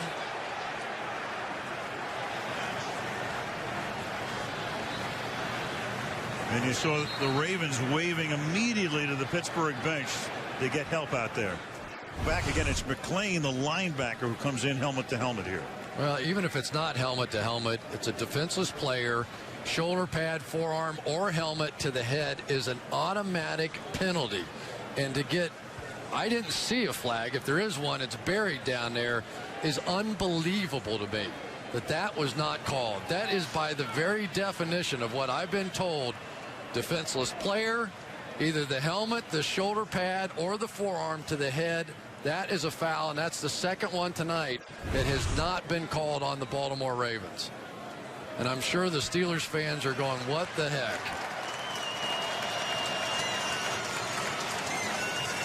And that's great, because when the guy's down as long as Miller was, and then to be able to get up and walk off under his own power, Pittsburgh tight end heads over to the bench. And again, you're right, Chris, but it's one of those things where the receiver starts to duck down. The guy's coming in, the defender. And you're gonna have situations like that. I mean, no matter what the rules are. Tell that to James Harrison and his $125,000 worth of fines. I'm with you on that. That's amazing that was not called. Matt Spaeth, another tight end, is inactive tonight. So they're down to David Johnson, and they line him up in the backfield and then send him into the slot on 2nd down and 10. And the pass is caught out of the flat by Antonio Brown. And they run Brown out at about the 29-yard line. And that's a first down. 11-yard gain. You know, Antonio Brown is basically getting his chance because he's a kick returner, and they thought that Emmanuel Sanders had kind of gotten a little weary of that role. So they made the switch, and he's made a few plays for them. Roethlisberger right now 16 of 28 for 175 yards. This drive where they picked up the tempo. Sees Mendenhall go to the 26, and the two big plays on this drive were the two penalties against the Ravens defense. And for Mendenhall, that puts him up and over 1,000 yards this season. I tell you, Heath Miller is such a huge part of this offense. It is going to be a tough guy to replace, and they're already without Matt Spaeth, the other tight end, so they are down to one tight end, and usually David Johnson's the fullback. 2nd and 7.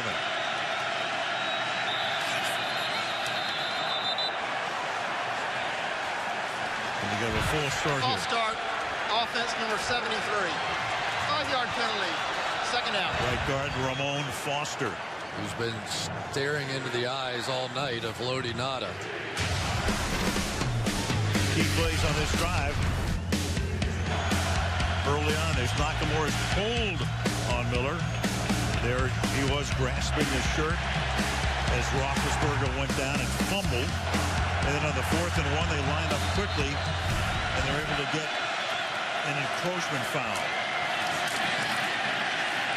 Now it's a tough game here, tough yard picked up by Mendenhall. Nada. Wow. With the tackle, and Flozell Adams is writhing in pain on the ground. The Steelers can't lose any more offensive linemen. I mean, they are just, they've been through both their starting tackles and now Flozell.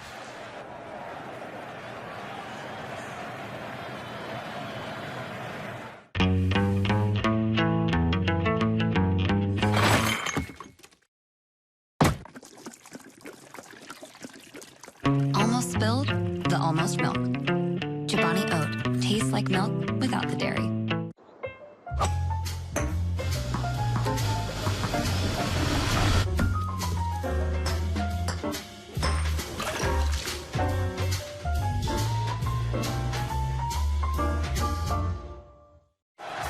There is Adams just getting to the bench. You've got Trey Essex coming in right now. He's going to play right tackle. They are depleted along that front. You've got 5 receivers here on 3rd down and 11. And Ben is able to escape and throw on the run, and making the catch is Sanders at the 2-yard line. You had Nakamura coming in on the blitz, and he couldn't get there. And bad foot and all, Roethlisberger able to slide to his right, extend the play, and that's 28 yards on 3rd and 11. I think Ben's loosening up. Nakamura made the miss, and let's see whether or not Sanders could have gotten up here. Nobody touched him. I don't think he was out of bounds, and you could see they were trying to basically drag him into the end zone. Antonio Brown was. That's the end of the quarter. End of 3. Baltimore 10, Pittsburgh 3. Sunday Night Football from Baltimore continues after these messages. On NBCSN. To the 4th we go. Al Michaels, Chris Collinsworth, Andrea Kramer. The battle for first in the AFC North. And again, bigger for Pittsburgh, because if Baltimore were to win, they'd lead by a game, but in effect lead by 2 by virtue of a season sweep. First and goal. The ball is at the 2-yard line as we start the 4th quarter. And the handoff goes to Redmond, and he gets taken back. First guy to get there is Suggs. And Al, they've got issues here because typically the Pittsburgh Steelers want to run to the right against Flozell Adams or behind Flozell Adams, or they want to go that 3 tight end package. Well, neither of those options are available because of the injuries to Matt Spaeth, to Heath Miller, and Flozell Adams. So this is a tough spot here. Probably have to throw the ball. 2nd and goal. Wallace to the left. Ward slot right. And instead they're going to run it and Mendenhall goes nowhere. And once again, that Suggs has made 2 big stops. 3rd down and goal now. Can't block him. You just can't do it. They've tried. They've tried with everybody. He has almost single-handedly won this game tonight. He is a nightmare for Ben Roethlisberger right now. 3rd and goal.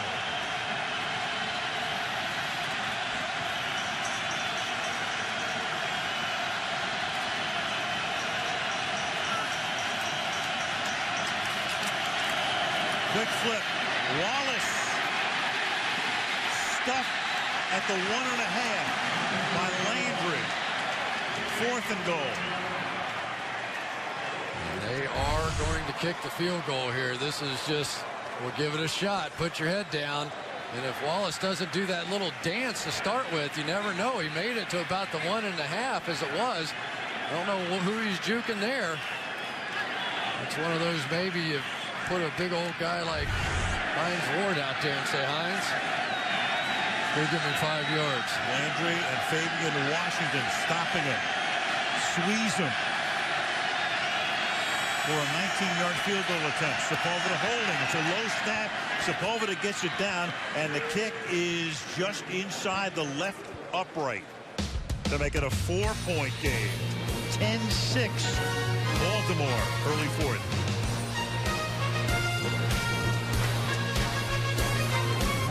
From Pittsburgh, of course, made his mark right here by Chesapeake Bay. I tell you, Al, there is a significant wind blowing at the Steelers' back here for the 4th quarter, and it could have a major impact here. The decision here to let him kick it again, be interesting to see how far he's able to kick this one with this wind. I was talking about Condon before. Squeeze him with the kickoff for Pittsburgh. And this time the kick is fielded at the 6-yard line by David Reed. Out to the 35-yard line. So Flacco and company coming out. Started to talk about Flacco before. He has an interesting confidence. Yeah. Since his 3rd year in the league. And we were talking about the fact that when they turn the ball over, the Ravens defense is not allowed a touchdown this season. And so he feels he can take more chances and open it up a little bit. And now, well, you don't want to open it up that way as Dante Stallworth gets taken down by Lamar Woodley. Little razzle-dazzle, and all the razzle-dazzle belongs to the defense on that one. You know what? They're just so well coached. Don't go chasing down the line. Play the bootleg, play the reverse. There you go. And now you've got issues for the Baltimore Ravens. You're up against one of the top defenses in the league, and you're sitting there second and about 21 now. You take a chance, you try and create something, but Dick LeBeau's guys don't make silly mistakes. 73 years old. The Hall of Famer Dick LeBeau. 2nd down and 21. 3-man rush. Dump it off to Rice underneath. He gets it back out to the 35-yard line. And it will be 3rd down and 8 for the Ravens. The one thing that the Ravens have not been able to do tonight is create one-on-one matchups in the passing game with Ray Rice. If you remember the game we called here last year, one of the deciding plays was a man coverage one-on-one route, and Rice really feels like he can beat either one of these inside backers if presented the opportunity. 3rd and 8. Here come the Steelers. Flacco gets it away, and it's tipped by Stallworth and incomplete. 4th down. So Pittsburgh, after that long drive, they force a 3-and-out and get the ball back. I'll tell you, one thing that people don't appreciate about James Harrison is his ability to cover. That time he dropped back. They didn't rush him that time. He got back in coverage, got a hit on Stallworth, and forced the punt. Kurt Warner appreciates it. The 100-yard return in the Super Bowl. And that's fielded by Brown at the 17-yard line. Ben and company taking over there. 4th quarter. On this first Sunday night of December from the 16-yard line. Steelers down by 4. begin this drive. On the ground is Mendenhall. Gain of 1. Some key injuries tonight. First play of the game, you had Todd Heap out with a hamstring. Heath Miller, he has a concussion, so he is done for the night. Flozell Adams, we saw him get hurt on the last series. Ankle, questionable. Roethlisberger had the nose on the first series, but been none the worse for wear. The foot's been fine. I'll tell you, the one they better worry about now is the loss of Flozell Adams. 2nd down and 9.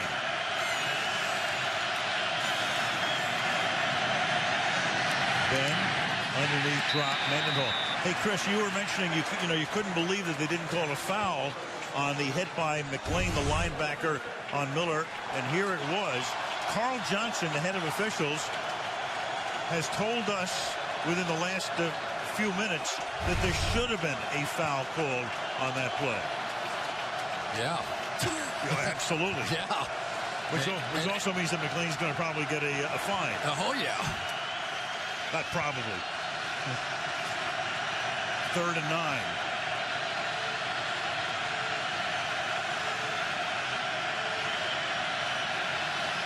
From the 18-yard line. Roethlisberger pressured, stepping up, throws, and there's a flag down as Wallace making the catch, and for the moment, it's a temporary first down.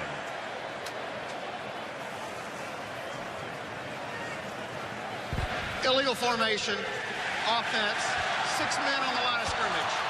5-yard penalty, 3rd down. And that's why it's only temporary. Well, there must be saying that this tackle is off the line of scrimmage here because you've got here and 5 offensive linemen. So that must be the call. And you could see his helmet was not up to the waistline of the center. Well, that's a tough call in this situation. Well, again, that's Adams' spot, occupied by Essex. Who's a guard who's not used to being out there and needs all the help he can get. 3rd and 13.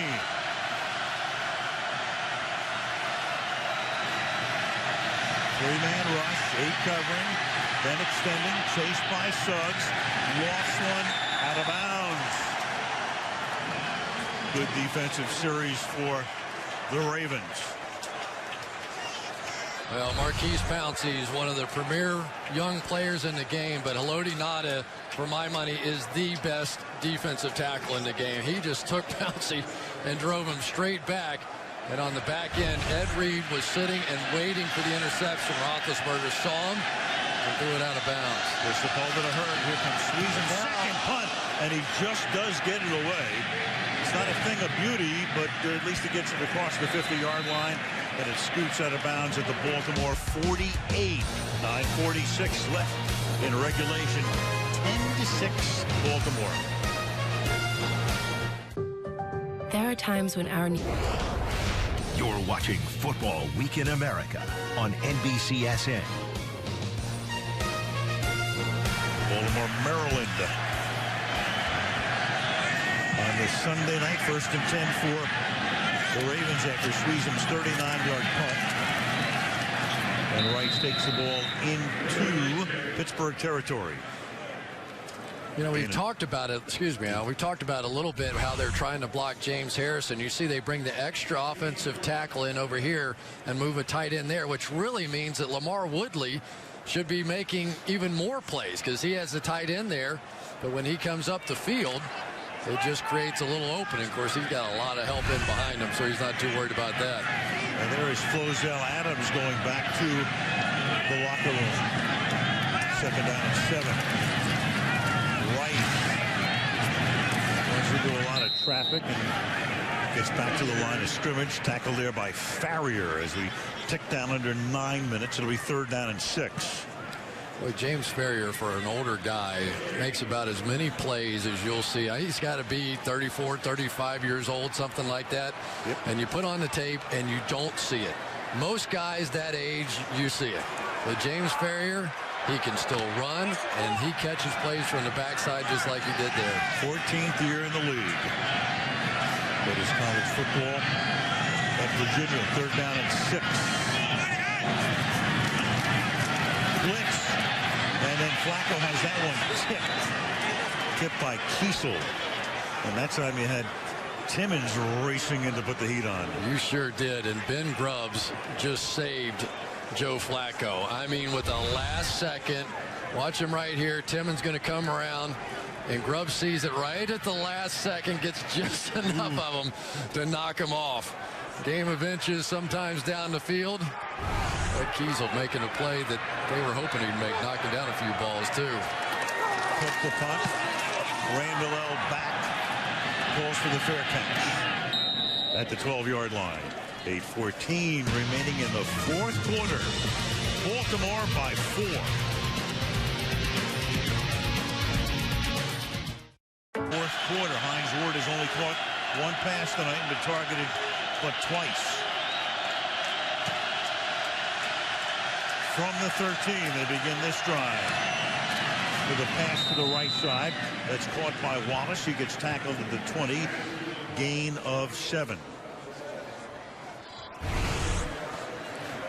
Well, Flozell Adams basically was rolled up on by Haloti Ngata, and it was one of those plays that he just beat Marquise Pouncey so cleanly that he was able to go back door and get the play, and it ended up costing him their starting tackle.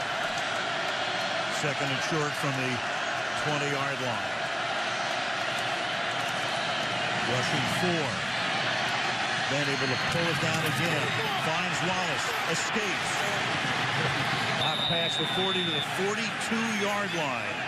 Broke away from a Josh Wilson tackle for a first down. Tell you, watch the way Mike Wallace accelerates after this catch. He sees a little opening, and then he does a little Usain Bolt thing. Ben Roethlisberger, though, is starting to feel it. He's moving better. He's getting back to the pump fakes. He's playing like Ben. And he has usually been pretty darn good in the fourth quarter of games. Roethlisberger tonight, 20 out of 34 for 238.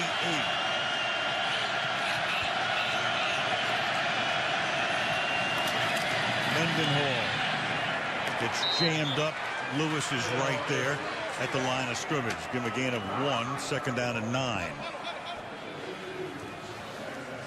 Well, Ray Lewis, he knows all too well that the clock is ticking on his career, and this game is huge. The winner of this game, in all likelihood, is going to end up with either the number 1 or 2 seed and a bye the first week. And if it's the Ravens, they are in great position to make a Super Bowl run. Second down and 8.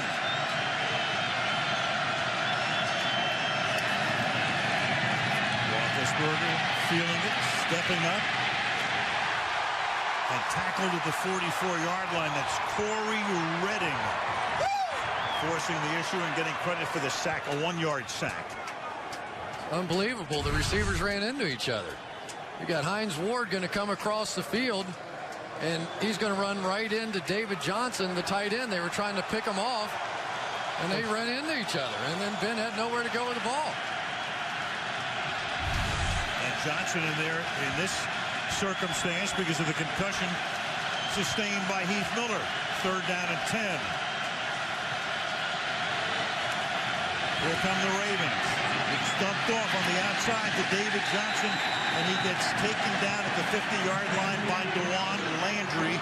It'll be 4th down and 4. Well, that was a little fire zone that the Ravens threw back at Dick LeBeau right there. That looked like a Pittsburgh Steelers blitz on that one. And I tell you, for this young man right here, he better catch this thing. Sean Sweezum has been bobbling these balls, and last time they got really close. Ed Reed making sure he's got 10 partners out there. He's going to let it bounce at the 11-yard line, and then he's going to pick it up at the 4-yard line and get taken down right there. And there's a flag down. So Sweezum with his 3rd punt of the night. But a marker. Terry McAuley has had a very active night. 9 penalties on Baltimore accepted. 6 against Pittsburgh tonight. Wow, that's big. That is big. Make the field goal kicker kick it again. Yes, sir. Flyer went out of bounds on the punt. on the kicking team. 5-yard penalty, replay 4th down. Very big. Gone out of bounds and stayed out of bounds and took advantage. You know, you can be forced out if you're Keenan Lewis, but you can't do that and just run down the boundary. And that is monstrous. They had them pinned back inside the 4-yard line. Wow. So Sweezum kicking, Sepulveda with a right leg injury. Chris talking about Sweezum having trouble accepting the snap, and he's going to have to accept another one right here.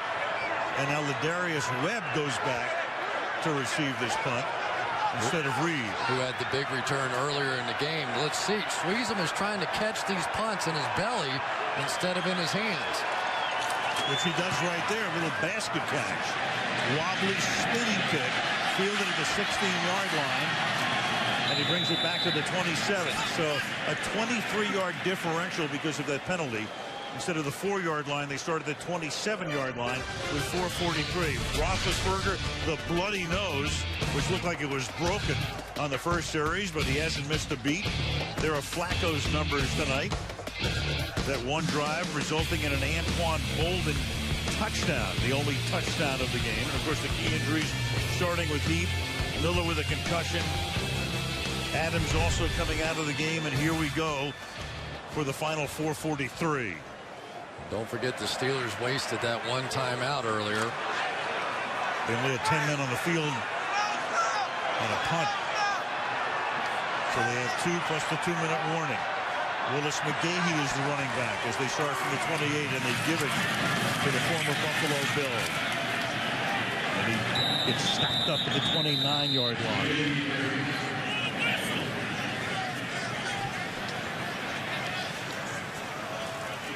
One of the best run defenders in the NFL. Right here, Lamar Woodley. Watch this guy. 1 tight end, 2 tight ends. Forget it. And now Joe Flacco is going to have to put this ball in the air. You're not going to be that effective just trying to hand off in this situation against the Pittsburgh Steelers. Yes, Pittsburgh, of course, would love a 3-and-out to save their timeouts. 2nd and 8. They'll put it in the air, and the pass is incomplete, and here comes a flag because Brian McFadden was all over Derek Mason.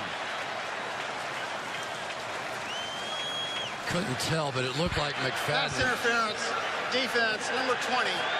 Automatic 1st down. Mason tries to arrow out of this route. Looked like McFadden grabbed him at the tail end.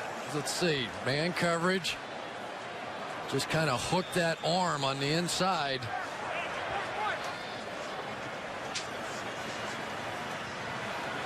Boy, if he didn't grab him, that's good coverage that got called.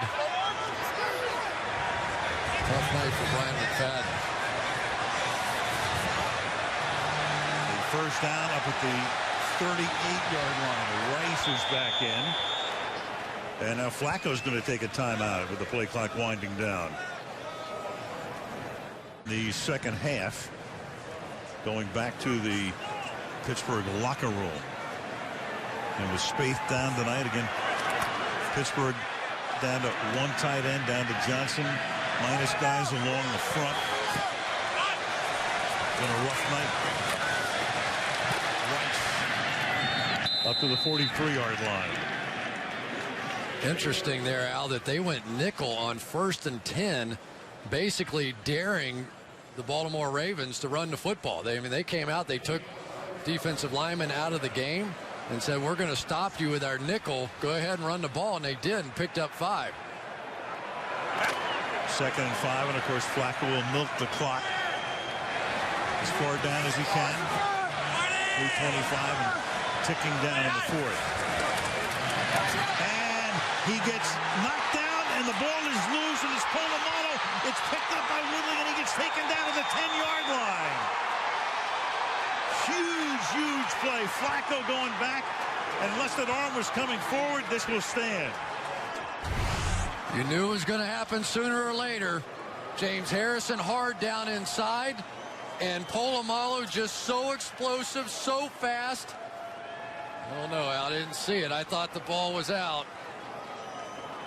No question. Yeah, no question about that. You never know until you see the replay on a play like that. But the arm is not coming forward. Polamalu with the play of the game, and the ball is now inside the 10-yard line, so it's going to be first down and goal. Remember, injuries to the tight ends, injuries to the starting tackle, Flozell Adams. Probably 4 passes here. Mendenhall goes in motion to the outside. Ben. Oh, my goodness. And Ben with that sidearm pass because Suggs was all over him. That is one of the great plays I have seen in a long time. Suggs is going after the ball. He's going for the strip instead of the sack here, trying to knock it out, grabbing everything he can, trying to get the ball. Roethlisberger escapes, flips it out of there, and saves himself about 7 yards on the play. What a play by Roethlisberger. Also grabbed underneath the helmet, a shot to the head, all those things. What a play. And Ben able to get out of the pocket so he could throw it away. Wow. Second down and goal.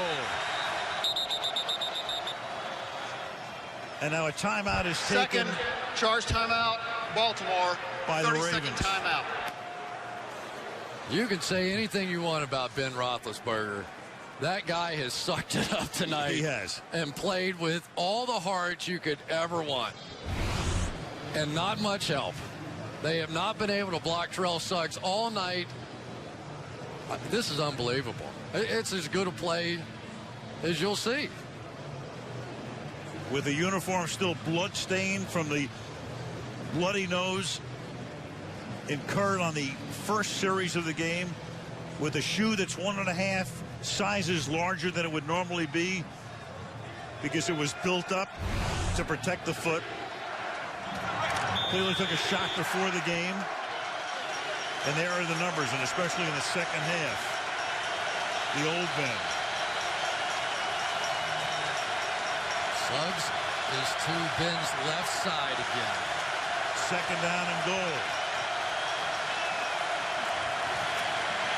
And Roethlisberger, that pump fake, and then throws too high. Ward in the back of the end zone. No chance, though. Third down and goal with a tick under 3 minutes to play. Well, now's when you begin to look to the back of the end zone. And this is when typically a Heath Miller in the back of the end zone would be your top option. He's not there. But if somebody can get to the back line, let Ben scramble a little bit. We've seen him score a bunch of touchdowns to that guy right there, Hines Ward, in the past.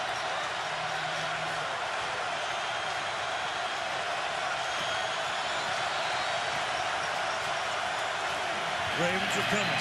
Gets it away quickly. This is back. Redmond breaking tackles. Gets into the end zone. Touchdown Steelers.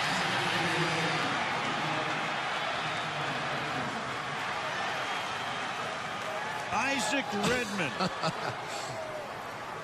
The backup back. Not even the third down back. That's when they use Welding Moore. Al, let me tell you how good a play that is. Isaac Redmond was in a position he had to make a hot read. They came with the blitz. He breaks it off and scores a touchdown. I bet you he hasn't practiced that twice in his life. Squeeze him now for the extra point. And the Pittsburgh Steelers, for the first time tonight, have the lead, 13-10. Two of the more phenomenal plays I've seen this season. Here he is. Hot read coming. You expect it out of a wideout, but you get big Isaac Redmond out there. He breaks the tackle and scores. Simply phenomenal football by great football players, starting with Troy Polamalu and the play he made. Polamalu right here, untouched, didn't go for the sack, went for the sack fumble, and as he has done throughout the course of his career, the game changer. But this one's as good as I've seen this year. The stiff arm, the long arms of Ben Roethlisberger may have just saved their season. Gets outside the pocket, so it's legal. And then Redmond. Wow. Breaking free at the 5-yard line, fighting his way into the end zone. What a football game. You could play this one 16 times as far as I'm concerned. I'd come to them all. So Baltimore with 1 timeout plus the 2-minute warning. David Reed, and what a great tackle that is by Sanders. Emmanuel Sanders. Stopping him before he can get. He's at the 16-yard line. So Reed goes down there, and now Flacco comes out for the first time tonight, trailing in the game.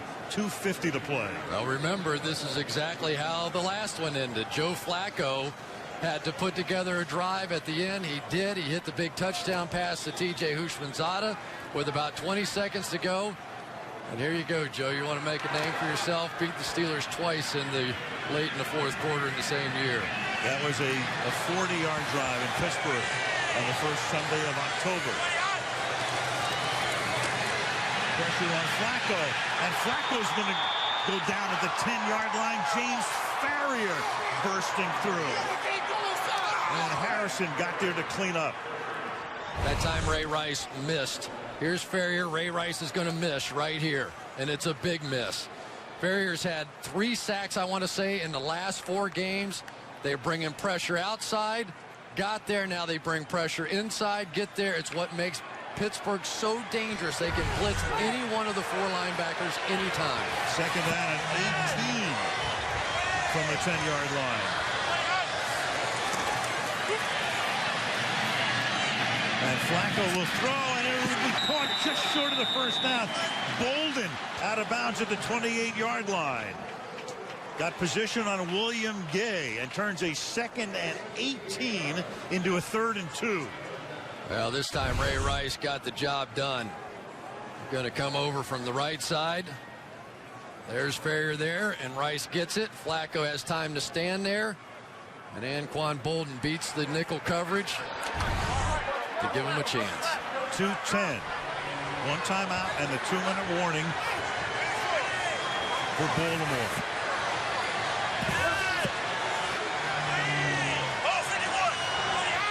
Play clock down to 0. Flacco underneath, and it's dropped at the 29-yard line by Houshmandzadeh. So 5 seconds shy of the 2-minute warning. It is 4th down. What a job that time by James Farrior. What a battle with Ray Rice he's got going on. They had Ray Rice scattered out of the backfield, meaning no protection issues whatsoever. And it was Farrior who recognized it and ran with him. Here they're trying to get him on a wheel right down the sideline. It looks like he's going to be open, but Farrior smells it out and runs right underneath the route to make the play. And they have to go for it in this situation. 4th and 2 with 1 timeout from the 26-yard line. 4-man rush. Pass caught. Bolden, 34-yard line. 1st down, and that takes us to the 2-minute warning. What a battle. Wow. And you knew it was coming. 13-10 Pittsburgh.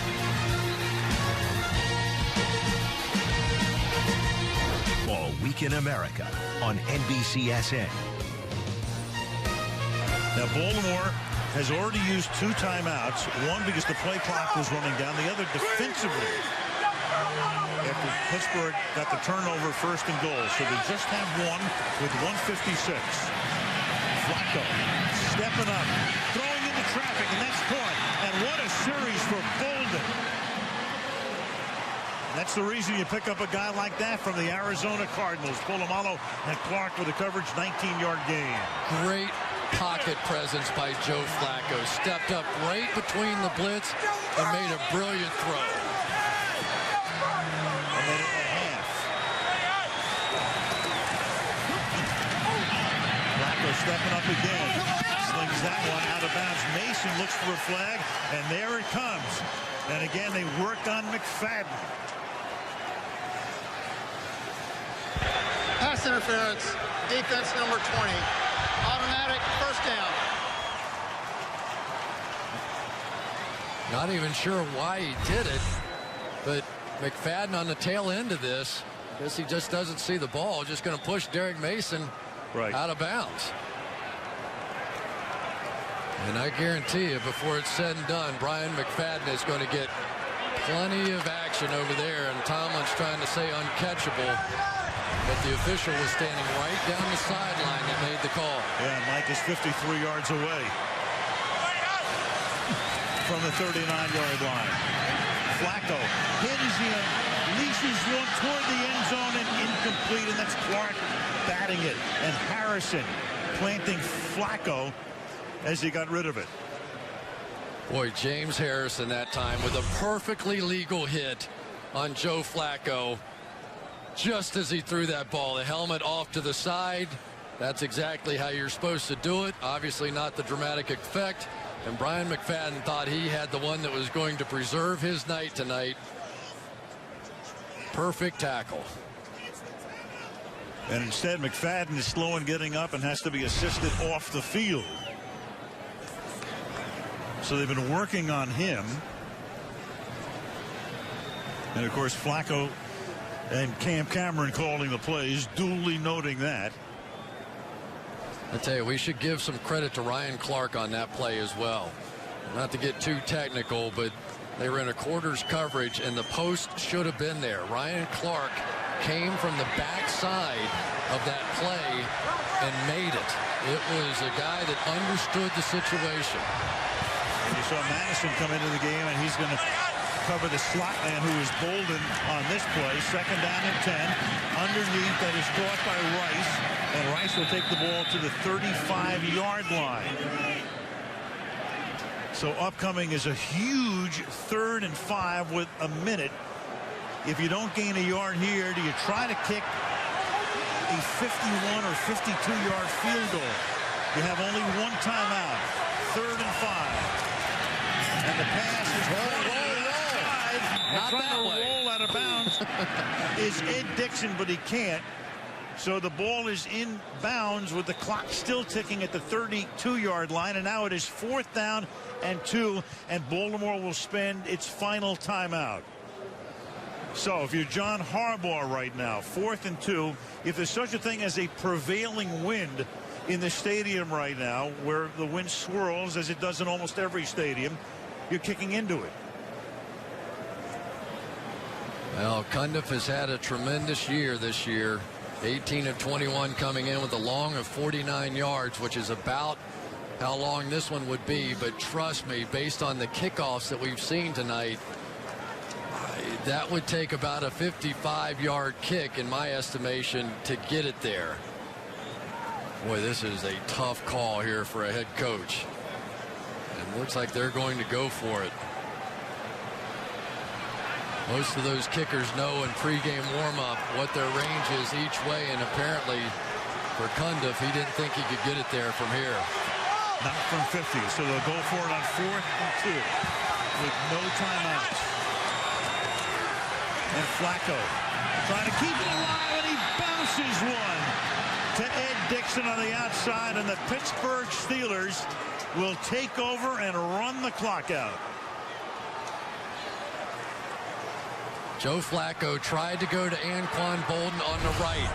It wasn't there. Bolden got held up on the outside. Ray Rice with a good block, and you can't see whether or not Ferrier got a piece of that or not. Here's the play on the outside. McFadden.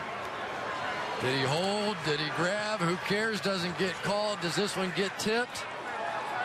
No. Nope. It was just Joe Flacco. He was looking right. He was off balance.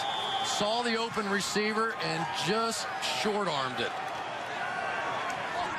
And the Steelers come in here in that Polamalu play. You know, it's so interesting.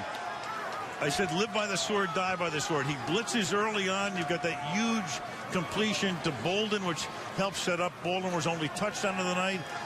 So that works one way. And then, of course, he blitzes and turns in the play of the night, leading to the Pittsburgh touchdown and leading to the Steelers going into undisputed possession of first place in the AFC North. Cannot give enough credit to Ben Roethlisberger either. Came in, bad foot, blew his nose up in the first few plays, hung in there the entire night. Great performance. What a football game. Yeah. I'm telling you what, if that's what the playoffs are going to be like, I can't wait. Well, as I said at the outset, it's a bone-rattling rivalry, and it's one of the best in the league. And so it goes.